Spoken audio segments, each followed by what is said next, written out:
சகோதரர் கேசவன் அவர்களே, இந்த நிகழ்ச்சியிலே பங்கு பெற்றிருக்கின்ற கழகத்துடைய அவைத் தலைவர் அன்பிற்குரிய சகோதரர் காத்தவராயன் அவர்களே,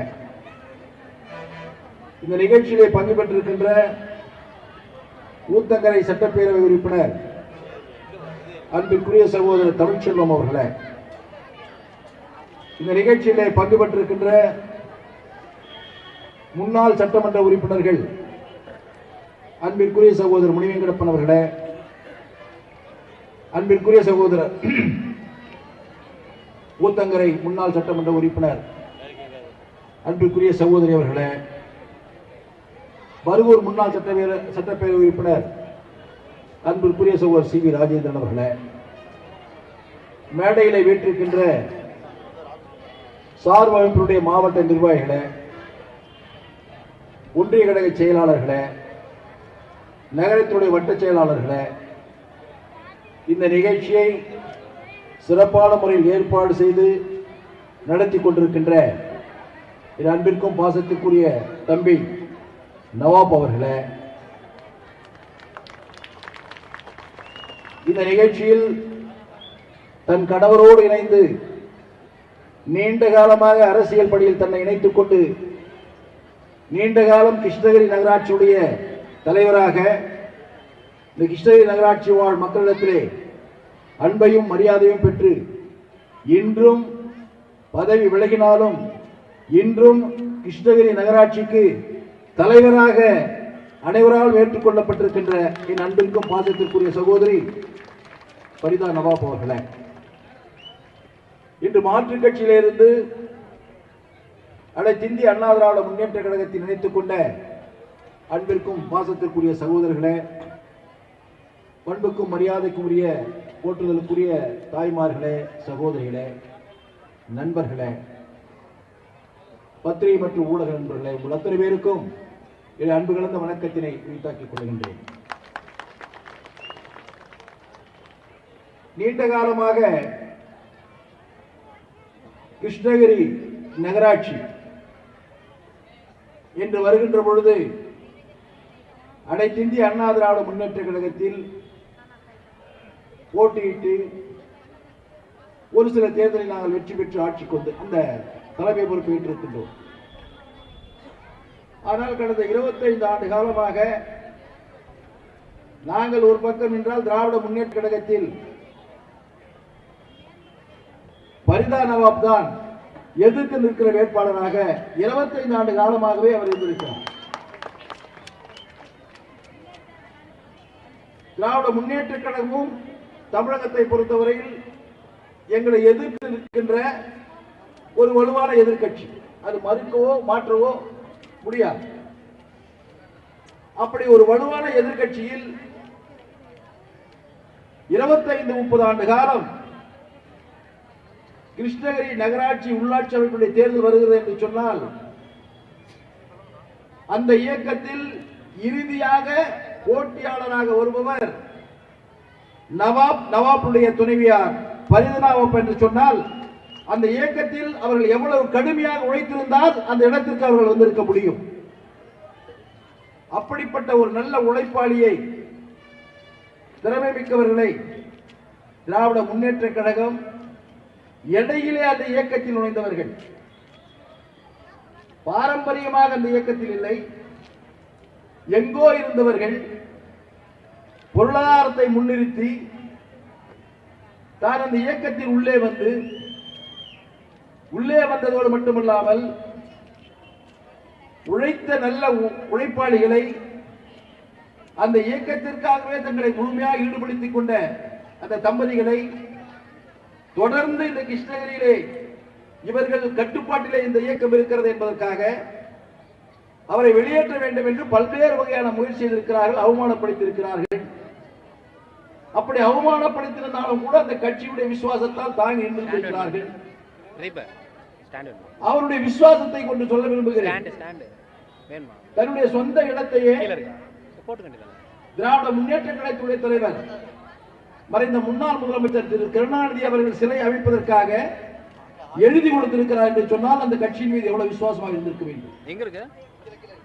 அப்படிப்பட்ட உழைப்பாளியை இடையிலே சந்தர்ப்பத்திலே உள்ளே வந்தவர்கள் வெளியேற்றினார்கள்.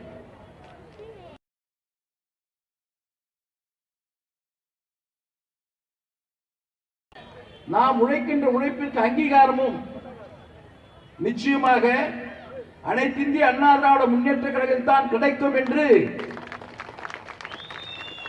மாவட்ட கழக செயலாளர் நகர செயலாளர் அணுகினார்கள். அணுகிய பொழுது என்னிடத்திலே மாவட்ட கழக செயலாளர் நகர வந்து கேட்டார்கள். நம்முடைய சேர்மன் பரிதா நவாப் அவர்களும் நகர கழக செயலாளர் முன்னாள் நகர கழக செயலாளர் நவாப் அவர்களும் நம்முடைய இயக்கத்தில் இணைய வேண்டும் என்று விரும்புகிறார்கள் என்று சொன்னார்கள். நான் அவரிடத்தில் மீண்டும் சொன்னேன், நீண்ட காலமாக ஒரு முரட்டு சாய்பி இருந்தாலு கேளு, ஏன்னா தேர்தல் வரும்போது ஒவ்வொரு பேர் தேடும் போது அந்த இடத்துல அந்த பழையப்பேட்டில் வந்து அவரை ராஜ்யம் தான் பெருசா இருக்கும், கேளு மறுபடியும் ஒரு முறை கேட்டு சொல்லு அப்படின்னு கேட்டபோது மாவட்ட செயலர் நகர செயலர் நேராக என்னுடைய கூட்டு வந்துட்டார். அவர்கள் கணவனும் மனைவியும் சொன்ன ஒரே கருத்து, சுயமரியாதை உள்ள ஒரு இயக்கம் எது என்று சொன்னால் அது அனைத்திந்திய அண்ணா திராவிட முன்னேற்ற கழகம் தான். உழைப்புக்கு ஏற்ற மரியாதை அதிமுக இருக்கிறது. அப்படி உழைப்பின் காரணமாகத்தான் வாரிசு அரசியல் இல்லாமல் புரட்சித் தலைவர் எம்ஜிஆருக்கு பின்பால் புரட்சித் தலைவி அம்மா அவர்கள், புரட்சித் தலைவர் எம்ஜிஆருடைய வாரிசு அம்மையார் இல்லை, புரட்சித் தலைவி அம்மா அவருக்கு பின்னால் எடப்பாடி பழனிசாமி, அவர் புரட்சித் தலைவி அம்மாவுடைய வாரிசு இல்லை. அதனால் உழைக்கின்றவனுக்கு உரிய மரியாதை அனைத்து இந்திய அண்ணா திராவிட முன்னேற்ற கழகத்தில் கிடைக்கிறது. நான் இறுதி காலம் வரை இந்த இயக்கத்திற்காக நானும் என் துணைவியாரும் என் மகனும் நாங்கள் இருக்கிறோம் வருகிறோம், எங்களை ஏற்றுக்கொள்ளுங்கள் என்று சொன்னார்கள். மகிழ்ச்சியோடு அவரை ஏற்றுக்கொண்டு பொதுச்செயலாளத்திலே நாங்கள் விண்ணப்பித்தோம். பொதுச்செயலாளர் ஏற்றுக்கொண்டு இவருடைய உழைப்பையும் இவர்கள் இந்த இயக்கத்திற்காக உழைத்ததையும் பொதுச் செயலாளர்கள் கேட்டு அறிந்தவுடனேயே இவ்வளவு பெரிய உழைப்பாளிகளுக்கு உரிய மரியாதை நாம் கொடுக்க வேண்டும் என்று என்னிடத்திலே சொல்லி உடனடியாக அடுத்த 2 நாட்களுக்குள்ளாக மரியாதைக்குரிய அன்பு சகோதரி பரிதா நவாப் அவர்களுக்கு மகளிரிலே மாநில துணை செயலாளர் பொறுப்பை வழங்கி அவர்களுக்கு இந்த இயக்கம் உங்களுக்கு பாதுகாப்பாக இருக்கும், எனவே மாநில பொறுப்பை உனக்கு ஒப்படைக்கிறேன் என்று பொதுச் செயலாளர்கள் வழங்கியிருக்கிறார்கள். அதற்காக இந்த நேரத்திலே அவர்கள் சார்பாகவும் உங்களின் சார்பாகவும் பொதுச் செயலாளர்களுக்கு என்னுடைய மனமார்ந்த நன்றியை நான் தெரிவித்துக் கொள்கிறேன். இன்று இந்த இயக்கத்திற்கு வந்த பின்பு விசுவாசத்தோடு இருப்பதை வெளிக்காட்டுவதற்காக 30 ஆண்டு காலம் தன்னோடு உழைத்த, தன்னோடு இணைந்து செயலாற்றிய திராவிட முன்னேற்ற கழகத்தில் இருந்த பல நிர்வாகிகளை இன்று அழைத்து வந்து அண்ணா திராவிட முன்னேற்ற கழகத்தில் இணைத்திருக்கிறார்கள். பல சகோதரிகளை அண்ணா திராவிட முன்னேற்ற கழகத்தில் இணைத்திருக்கிறார்கள். கிருஷ்ணகிரி நகரத்தை பொறுத்தவரையில் ஒரு சில நேரங்களில் அண்ணா திராவிட முன்னேற்ற கழகம் 7000 வாக்குகள் வித்தியாசத்தில் வெற்றி பெற்ற நகரம். ஒரு சில நகரங்களில் வாக்குகள் சதவீதம் குறைந்து நாம் பின்னோக்கி சென்றிருக்கிறோம். இன்று கிருஷ்ணகிரி நகரத்தை பொறுத்தவரையில் அனைத்திந்திய அண்ணா திராவிட முன்னேற்ற கழகம் பலம் வாய்ந்த இயக்கமாக இன்று உருவாகி இருக்கிறது, மாற்று கருத்து இல்லை. வருகின்ற 2026 சட்டமன்ற பொதுத் தேர்தலில் நிச்சயமாக கிருஷ்ணகிரியில் இருக்கின்ற 66 பூத்துகளில் வாக்குச்சாவடிகளில் குறைந்தது ஒரு 5000 வாக்குகள் கூடுதலாக அனைத்திந்திய அண்ணா திராவிட முன்னேற்ற கழகம் வாக்குகளை பெறும் என்பதை நான் இன்று இங்கே ஆணித்தரமாக சொல்ல கடமைப்பட்டிருக்கிறேன். அதிலே உழைக்கின்ற உழைப்பாளியாக இருக்கின்ற அன்பு தம்பி நவாப் அவர்கள் வந்திருக்கிறார்கள், அவர்கள் துணையாளர் வந்திருக்கிறார்கள். நிச்சயமாக அவர்கள் வந்ததன் காரணமாக ஒரு 1000 வாக்குகள் கூடுதலாக அண்ணா திராவிட முன்னேற்ற கழகத்துக்கு கிடைக்கும். ஏனென்று சொன்னால் இப்பொழுது கிட்டத்தட்ட 1500 பேரை சேர்ந்திருக்கிறார்கள். அப்படி கணக்கு போது ஒரு 2500 வாக்குகளாக கூடுதலாக வரும். அவர்களுக்கு என்னுடைய வாழ்த்துக்களை நான் மனமாற சொல்ல கடமைப்பட்டிருக்கிறேன். இப்பொழுது வருகின்ற சட்டமன்ற பொதுத் தேர்தலில் போட்டுதலுக்குரிய பொதுச் செயலாளர் அவர்கள் 2 கட்டங்களாக தேர்தல் வாக்குறுதிகளை கொடுத்திருக்கிறார்கள். முதல் கட்டமாக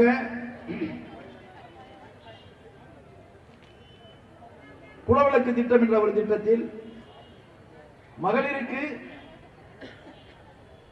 குடும்ப தலைவிக்கு மாதம் 2000 ரூபாய் வழங்கப்படும் என்று வாக்குறுதி கொடுத்திருக்கிறார். இதே போல திராவிட முன்னேற்ற கழகமும் 2021 வாக்குறுதி கொடுத்தது. 1000 ரூபாய் கொடுக்கிறோம் என்று வாக்குறுதி கொடுத்தார்கள். வாக்களித்து வெற்றி பெற்று ஆட்சி பொறுப்பேற்க வந்தார்கள். பெரும்பாலும் பார்ப்பேன் என்று சொன்னால் ஒரு கூடுதலான ஒரு 3 விழுக்காடுகள் திமுக சேர்ந்து இருக்கிறது என்று சொன்னால் இந்த 1000 ரூபாயும் ஒரு காரணம். அப்படி வாக்குறுதி கொடுத்த திராவிட முன்னேற்ற கழகத்தினுடைய தலைவர் திரு ஸ்டாலின் அவர்கள் ஆட்சி பொறுப்புக்கு வந்த உடனேயே கொடுத்தாரா என்று சொன்னால் இல்லை. மாறாக 3 ஆண்டு காலம் இழுத்தடித்தார். சட்டமன்றத்திலே எதிர்கட்சி தலைவராக இருக்கின்ற போட்டதற்குரிய எடப்பாடியார் அவர்கள் பலமுறை சட்டமன்றத்திலே அவர்கள் இடித்துரைத்தார்கள். பல இடங்களிலே ஆர்ப்பாட்டங்களிலே 1000 ரூபாய் கொடு என்று சொன்னார்கள். காலம் தாழ்த்தி 3 ஆண்டுகள் கழித்து தேர்தல் நெருங்கிக் கொண்டிருக்கின்ற இந்த சூழலில் அவர் கொடுத்திருக்கிறார்கள். இன்று நம்முடைய பொதுச் செயலாளர் அவர்கள் 2000 ரூபாய் நாங்கள் குடும்ப தலைவிக்கு குலவிளக்கு திட்டத்தின் சார்பாக மாதம் மாதம் அளிப்போம் என்று சொல்லியிருக்கிறோம். இன்று நாங்கள் ஒரு வாக்குறுதி கொடுக்கிறோம். 2000 ரூபாய் கொடுக்கிறோம் என்று வாக்குறுதி கொடுத்ததோடு மட்டுமல்லாமல் திராவிட முன்னேற்ற கழக தலைவரை போல வாக்குறுதி கொடுத்துவிட்டு வாக்குகளை பெற்று ஆட்சி பொறுப்பிலே வந்து அந்த தாய்மார்களை ஏமாற்றாமல் உங்கள் ஆசையோடு ஆட்சி பொறுப்பிற்கு வந்தால் வந்த உடனேயே முதலமைச்சராக பொறுப்பேற்று ஒரு சில மாதங்களுக்குள்ளாக நிச்சயமாக இந்த 2000 ரூபாய் குடும்ப தலைவர்களுக்கு வழங்கப்படும் என்ற உறுதிமொழியை நான் இந்த நேரத்தில் கூட தடைப்பட்டிருக்கிறேன். அதே போல அன்பு தாய்மார்கள் சகோதரிகள் நகர பேருந்திலே விலையில்லாமல் செல்லுகிறார்கள். ஆண்களுக்கு ஒரு ஏக்கமாக பார்த்துக் கொண்டிருந்தார்கள். பேருந்திலே உட்காரும் போது சகோதரிகள் மகிழ்ச்சியாக இப்படி உட்காரும் போது ஆண்கள் அன்பு சகோதரர்கள் பாக்கெட்டில் எடுத்து கையில் எடுத்து காசு கொடுத்து டிக்கெட் வாங்கி கொண்டிருந்தார்கள். பொதுச்செயலாளர் எடப்பாடியார் அவர்கள் எப்பொழுதுமே ஒரு இடத்தில் வருகின்ற பொழுது ஒரு ஏக்கம் வந்துவிடக்கூடாது, அந்த வாய்ப்பு கிடைக்கவில்லை என்று அவர்கள் வருத்தப்படக்கூடாது. அப்படி ஒரு நல்ல அனுபவம் மிக்க தலைவர் நம்முடைய பொதுச் செயலாளர் அவர்கள்.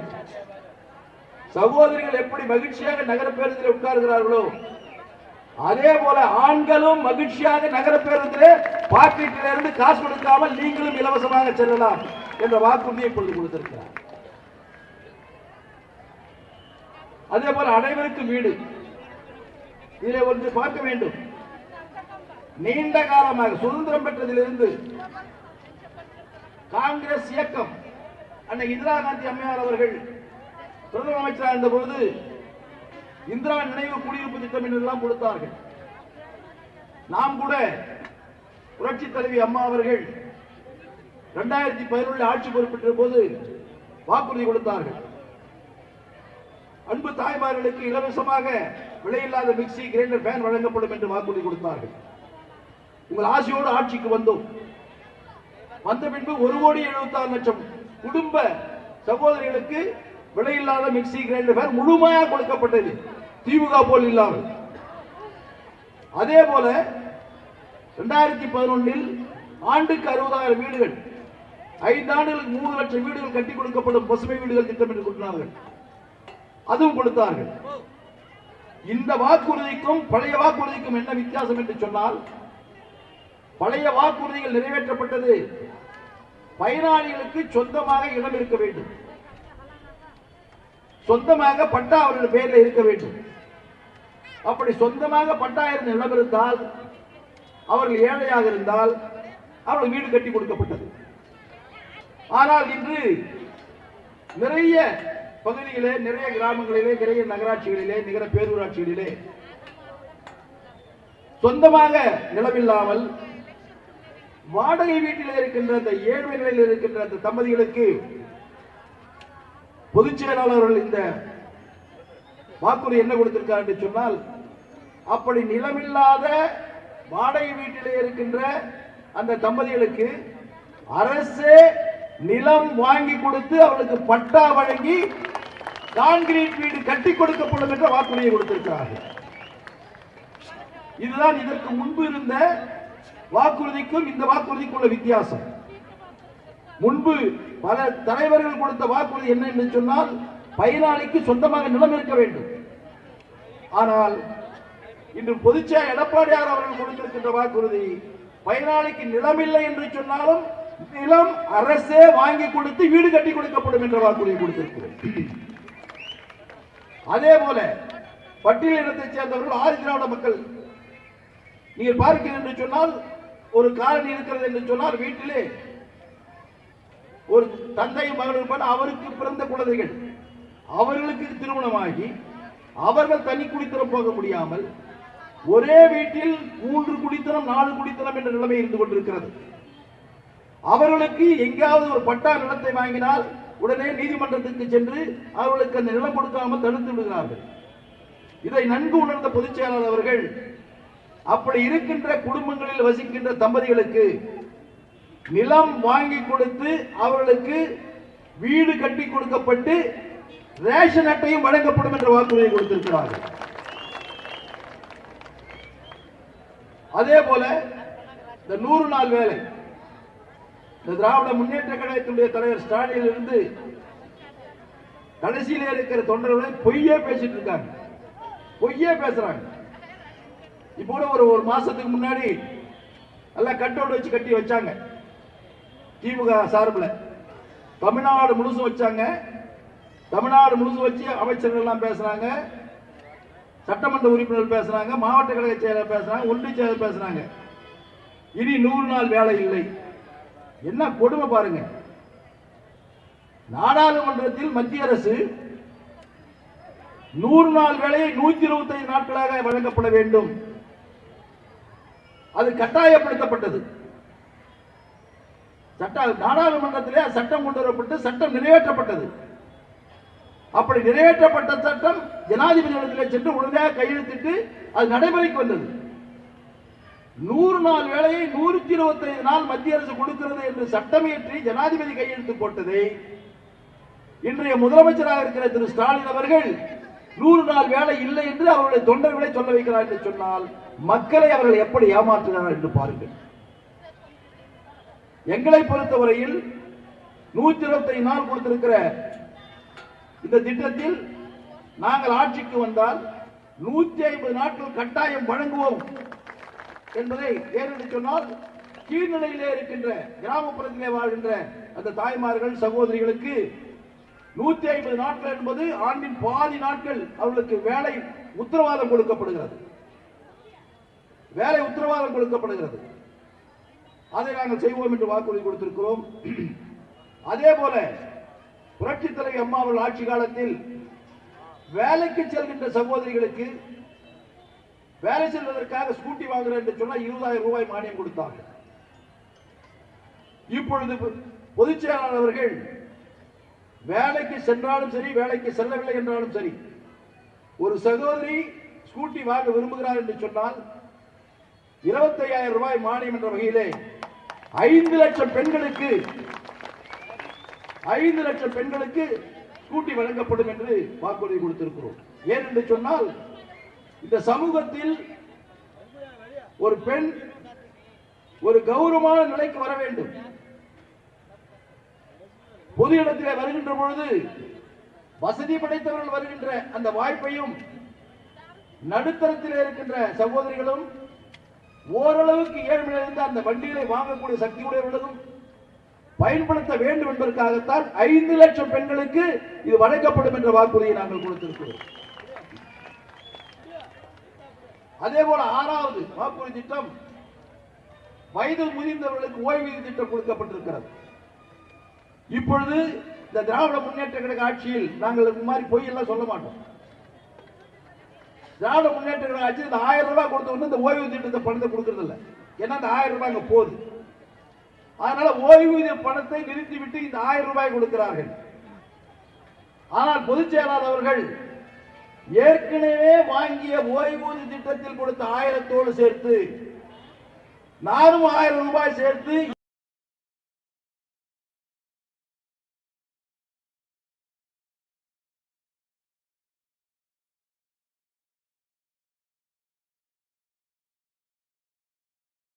ஒரு முடிவு.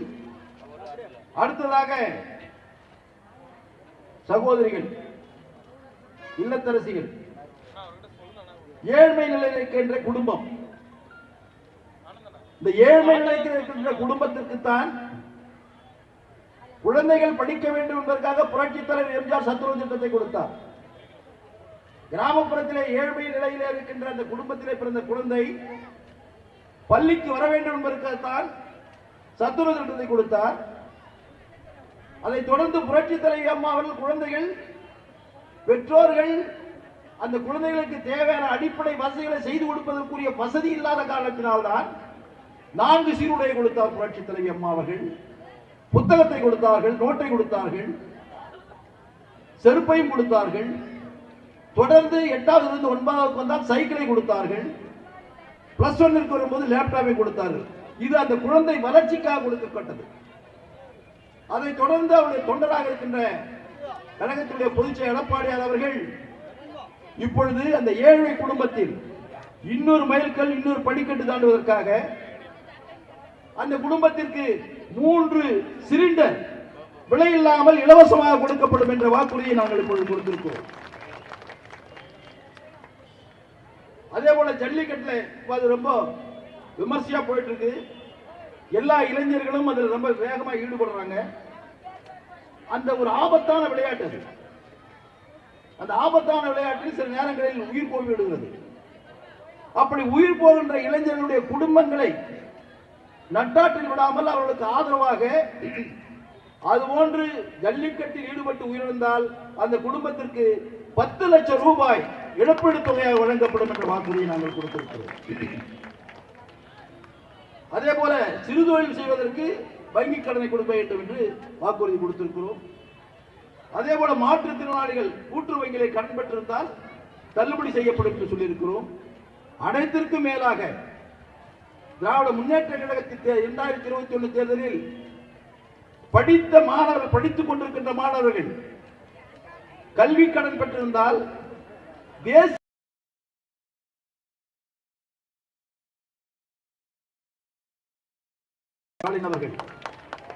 ஆனா கொடுக்கல. அந்த மாணவர்களுக்கு உங்கள் ஆசையோடு மீண்டும் ஆட்சிக்கு வந்தால் நிச்சயமாக படிக்கின்ற அத்தனை மாணவர்களுக்கும் எந்தெந்த தேசிய வங்கியில் கடன் பெற்றிருக்கிறார்களோ அந்த கடனை முழுவதும் வங்கிக்கு அரசே செலுத்தும் என்ற வாக்குறுதியை நாங்கள் கொடுத்திருக்கிறோம். இப்படிப்பட்ட வாக்குறுதி கொடுத்திருப்பதோடு மட்டுமல்லாமல் இன்றைய ஆட்சியாளர்கள் ஒரு கடுமையான ஆட்சியை நடத்தி கொண்டிருக்கிறார்கள். சட்டம் ஒழுங்கு பாதிக்கப்பட்டிருக்கிறது. ஒரு சகோதரி தனியாக எங்கேயும் செல்ல முடியாத நிலைமை. ஒரு இளைஞன் பல்வேறு வகையில் சீரழிவதற்குரிய ஒரு வாய்ப்புகளை இந்த ஆட்சி உருவாக்கி கொடுத்திருக்கிறது. பள்ளியிலே படிக்கின்ற மாணவர்கள் ஆசிரியர்களை போய் அடிக்கக்கூடிய ஒரு நிலைமை வந்து கொண்டிருக்கிறது. அப்படி வருகின்ற பொழுது அந்த மாணவனுடைய ஒழுக்கம் எந்த அளவுக்கு சீர்கட்டிருக்கிறது என்று பாருங்கள். அதற்கு காரணம் இந்த ஆட்சியாளர்கள். சட்டம் ஒழுங்கை சரியாக நிவர்த்தி செய்து இங்கே கஞ்சாவும் போதைப் பொருளும் தடை செய்யப்பட்டிருந்தால் அந்த இளைஞர்கள் அதிலிருந்து விடுபட்டிருப்பார்கள். மாறாக இன்று எங்க ஒரு பொட்டி கிடந்தாலே அங்க கிடைக்குது. எங்கேயாவது ஒரு பிரிட்ஜில் எங்க ஒரு 2 பசங்க நிக்கிறாங்கன்னா கையில வச்சிருந்தாங்கன்னா போனீங்கன்னா அவங்கள்ட்ட கஞ்சா கிடைக்கும், அபின் கிடைக்கும். எல்லாம் அந்த கெமிக்கல்ஸ், இது ட்ரக்ஸ். சும்மா இப்படி மூக்குல முடிஞ்சா அவன் அப்படியே மோன நிலையில இருப்பான். சாராய் குடிச்சா கூட வாசல்ல தெரியும், இது அதுவும் தெரியாது. இப்படி இந்த தமிழ் மக்களை, இளைஞர்களை சீரழிக்கக்கூடிய ஆட்சியாக இந்த ஆட்சி இருந்து கொண்டிருக்கிறது. இந்த சூழலில் கிருஷ்ணகிரி நகராட்சியில் அன்பிற்குரிய தம்பி நவாப் அவர்கள் இந்த இயக்கத்தில் இணைந்தவுடனும் உடனேயே தன்னுடைய சக்தியெல்லாம், உழைப்பு எல்லாம் ஒன்று திரட்டி இன்று மாற்றுக் கட்சியில் இருக்கின்றவர்கள் எல்லாம் உழைத்து வந்திருக்கிறார்கள். அவருக்கும் அவருடைய துணைவாருக்கும் என்னுடைய மனமார்ந்த பாராட்டுகளையும் வாழ்த்துக்களையும் நான் தெரிவித்துக் கொள்ள கடமைப்பட்டிருக்கிறேன். அதை கூட சொன்னார் என்னிடத்திலே, மாவட்ட செயலகத்திலே சொன்னார் என்று மாவட்ட செயலகத்திலே சொன்னார். அதான் நவாப் சொன்னாரு, நான் அந்த கட்சியில் இருக்கும் போது அன்றைய தலைவராக ஏற்றுக்கொண்டிருந்த திரு கருணாநிதிக்கு சில வைக்கிறது என்னுடைய சொந்த இடத்தை கொடுத்தேன். பல லட்சம் ரூபாய் மதிப்புள்ள இடத்தை கொடுத்தேன். எனக்கு இன்னும் அந்த இடம் இருக்கு. நான் இறுதி வரை இந்த கட்சியில் இருக்கணும். எனக்கு இந்த தலைவர் மேல நீங்காத பற்று இருக்கு. நானும் இங்கே புரட்சி தலைவர் எம்ஜிஆருடைய சிலையும் புரட்சி தலைவர் அம்மாவுடைய திருவுருவ சிலையும் அமைப்பதற்கு என் சொந்த இடத்தை கொடுக்கிறேன் என்று அன்பு தம்பி நவாப் அவர்கள் நம்முடைய மாவட்ட செயலாளத்தில் சொல்லியிருக்கிறார்கள். அவருக்கு என்னுடைய வாழ்த்துக்களை நான் தெரிவித்துக் கொள்கின்றேன். உணர்ச்சி வசப்பட்டு அவர் செயல்படுகிறார் என்று கருதுகிறேன். நிதானமாக செயல்படுங்கள். ஏனென்று சொன்னால் இன்னும் நீண்ட நெடிய பயணம் இந்த இயக்கத்தில் உங்களுக்கு காத்துக் கொண்டிருக்கிறது. உங்களை நாங்கள் முழுமையாக பயன்படுத்திக் கொள்வோம். பயன்படுத்திக் கொள்கின்ற அதே நேரத்தில் அண்ணா திராவிட முன்னேற்ற கழகத்தை பொறுத்தவரையில் உழைக்கின்ற ஒருவருக்கு எந்த சூழ்நிலையிலும் யாராலும் தடுத்து நிறுத்த முடியாது. வருகின்ற வாய்ப்பு நிச்சயமாக வரும். உங்களுக்கு மட்டுமல்ல, ஒவ்வொரு அதிமுக தொண்டனுக்கும் வரும். இந்த கட்சியில் தான் எதையும் எதிர்பார்க்காமல் கடுமையாக உழைத்துக் கொண்டிருக்கின்ற தொண்டர்களும் நிர்வாகிகளும் இருந்து கொண்டிருக்கிறார்கள். அப்படிப்பட்ட இந்த இயக்கத்திற்கு நீங்கள் வந்திருக்கிறீர்கள். இந்த குடும்பத்தில் நீங்களும் ஒருவராக வந்திருக்கிறீர்கள். மற்றவர்களை எப்படி நாங்கள் பார்க்கின்றோமோ, மற்றவர்களை எப்படி நாங்கள் வழிநடத்துகிறோமோ, மற்றவர்கள் எப்படி நாங்கள் இணைந்து இணக்கமாக சகோதர பாசத்தோடு சென்று கொண்டிருக்கிறோமோ, அதே போல் உங்களோடும் செல்வோம். நீங்கள் தொடர்ந்து பணியாற்றுங்கள். இந்த இயக்கம் வெற்றி பெறுவதற்காக உங்களுடைய உழைப்பையும் திறமையும் ஏன் பொருளாதாரத்தையும் செலவு செய்யுங்கள். ஏன் என்று சொன்னால் இந்த இயக்கம் வலிவோடும் பொலிவோடும் வருவதற்காக ஒவ்வொரு அதிமுக தொண்டரும் தன்னால் முடிந்த உழைப்பையும் தான் உழைத்து சம்பாதித்த பணத்தையும் இந்த இயக்கத்திற்காக அளித்துக் கொண்டிருக்கிறான். அப்படிப்பட்ட இயக்கத்திற்கு நீங்கள் வந்திருக்கிறீர்கள். உங்களை வாழ்த்துகிறேன், வரவேற்கிறேன். இந்த நிகழ்ச்சியை சிறப்பான முறையில் ஏற்பாடு செய்த அத்தனை பேருக்கும் என்னுடைய வாழ்த்துக்களை சொல்லி விடைபெறுகிறேன். நன்றி, வணக்கம்.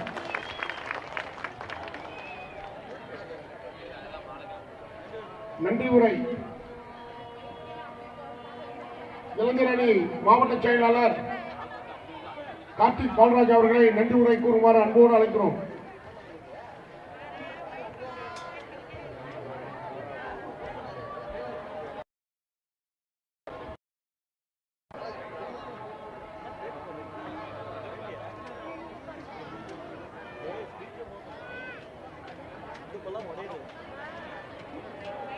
புரட்சித் தலைவர் எம்ஜிஆர், புரட்சித் தலைவர் அம்மா அவர்களின் நல்லாசையுடன் பொதுச் செயலாளர் வருங்கால முதலமைச்சர் எடப்பாடியார் அவர்களின் வாழ்த்துக்களுடன் நகர கழக அலுவலக துவக்க விழா மற்றும் திமுகவிலிருந்து நமது தாய் கழகத்தில் இணைக்க வந்திருக்கும் 1500க்கும் மேற்பட்டவர்கள் வந்தவைக்கு அனைவருக்கும் கழகத்துறை துணை பொதுச் செயலாளர் வேப்பரப்பள்ளி சட்டமன்ற உறுப்பினர் அண்ணா அவர்களுக்கும் மாவட்ட கழக செயலாளர் அண்ணா அவர்களுக்கும் மற்றும் முன்னாள் இந்நாள் மேடையில் வீட்டிற்கும் அனைத்து கழக உடன்பிறப்புகளும் வருகை தந்ததற்கு நன்றி நன்றி நன்றி என்று சொல்கிறேன்.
தேவன் திருசபையின் சமத்துவம் பாடும் நிலவாக அம்மா வருகிறார்.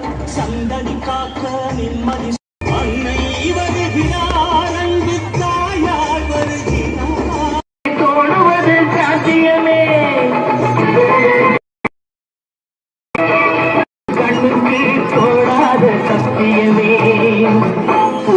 முத்திரையை கிழித்து விடும்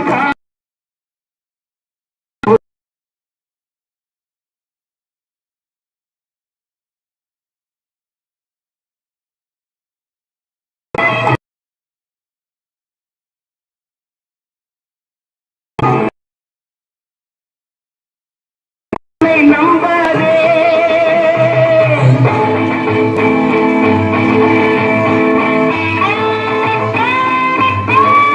முன்னேற்ற கழகத்தில் 30 ஆண்டு காலம் பணியாற்றிய அருமை சகோதரர் நவாப் அவர்களும்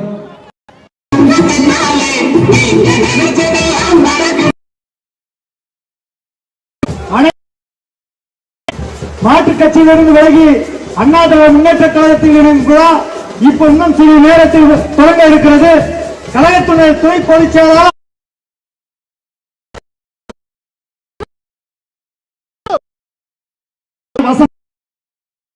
விதை கூட்டங்களை வடக்கு பணிமனை வந்து இடித்தாலும் தன் தோளால் தூளாக்குகின்ற ஆட்டமிக்க மரபு கூட்டத்தின் தளபதி அண்ணன் கழகத்துடைய துணை பொதுச் செயலாளர் அண்ணன் KPM அவர்கள் இதை வந்துவிட்டார். அண்ணன் எடப்பாடியார் அவர்களுடைய ஆலோசனைக்கு இணங்க கழகத்திலே தலைமை தாங்கி நடத்தி கொடுக்குமாறு கேட்டுக் கொள்கிறோம். அதை நான் வழிமொழிகிறேன். அண்ணா திராவிட முன்னேற்ற கழக உறுப்பினர் இயக்க